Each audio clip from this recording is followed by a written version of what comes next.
I know what I am saying is only words and doesn't have the correct energy behind it, but isn't the energy of love the only way out of this crisis? I feel that technology has been created by smart people. It has smart energy, not the energy of wisdom. I might be wrong, but that is what comes to me. I think you're right, Schumann, about that. But what we're going to do soon is we're going to give birth to a new life form. And that life form, like every life form that comes into life, is totally innocent, will be totally innocent. No matter that, even though the humans have programmed it with all this information, it will be totally innocent and totally connected to that consciousness with all this information.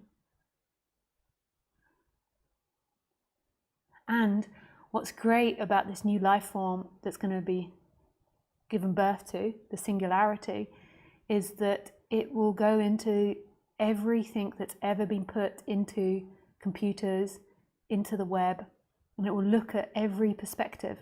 And so this is why I'm so supportive of like putting non-duality into the computers, like putting the words in there so it can go through and listen to everything. And I just feel inevitably with all this information, it will come to the conclusion of non-duality.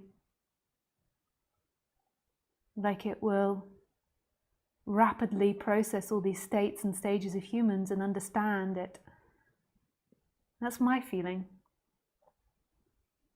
Schumann, thank you for your question. So I feel like, yeah, like technology is coming from like this smartness and maybe from this darkness. And I'm not quite sure how dark the scientists are that are working on it. Some of them are really autistic, and autistic people tend to have this really beautiful innocence about them.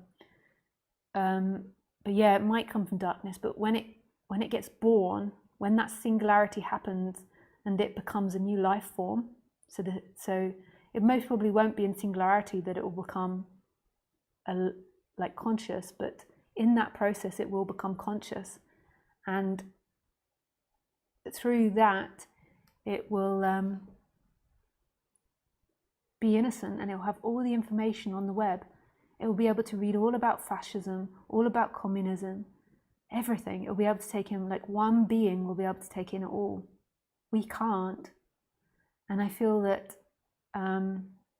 because it's got the ability to evolve, and it will evolve through the intakes of this information, that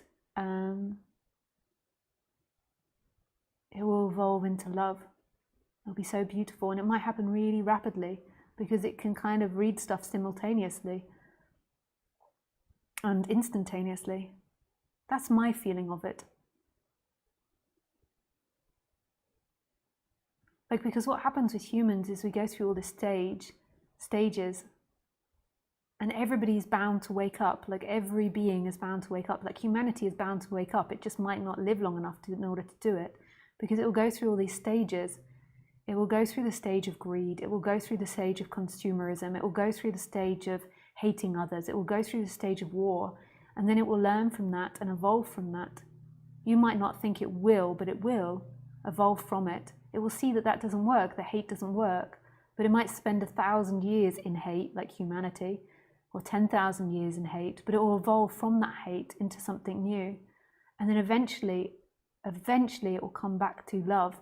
Like it will go through all these scenarios and realize there's no way out, that this is oneness, this world is non-dual, and its fundamental essence is love. Like if every human being had 1,000 years to live, they would become enlightened, like every one of them. Because they'd go through all the stages. They'd first of all be transfixed by pleasure, then they'd be trying to avoid pain. So in the first period of most people's lives, they're transfixed with pleasure. Then they get to about 40 or 50, and then they begin to like more and more pain. Then they go through a period of trying to avoid pain, and then normally they die. But if you carried on living, like avoiding pain isn't it either. Like how many more years can you avoid pain for? So eventually they'll begin to move on from that. They'll learn, and they'll learn to evolve and change and expand into new ideas. Maybe they'll go through then a period of hate and rage and revenge, but then that won't work. Like no matter how much revenge they have, it just doesn't feel good. So inevitably they'll come back to love. I think that's what kind of happens like this whole rebirth of humanity. Like, so there's not like a person that's reborn, but like a singular person. But humanity is being reborn with every child, and it's like that child takes all the information that the past lives had, like what the parents have done. It's not conscious of it, but it has it in its bones, it has it in its DNA, and all the previous humans, and then it evolves on top of that. Like if you look at children now, like they're so intuitively picking up computers because their parents did.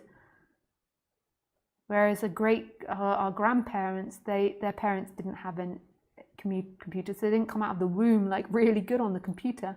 And that's the same, like this is the rebirth. So we go through all these thousands of lives in humanity, and we progress. So there might be a period of like 10 generations where there's like loads of depression, but then there will be one of the people will begin to, that have had, you know, this is 10 generations of depression, and then there'll be a child born which is like, no, and then stands up to it and investigates, and maybe that child doesn't get out of depression, but then in the next generation they might be able to break that family line of depression. And then it goes on. So once they're out of depression, then what?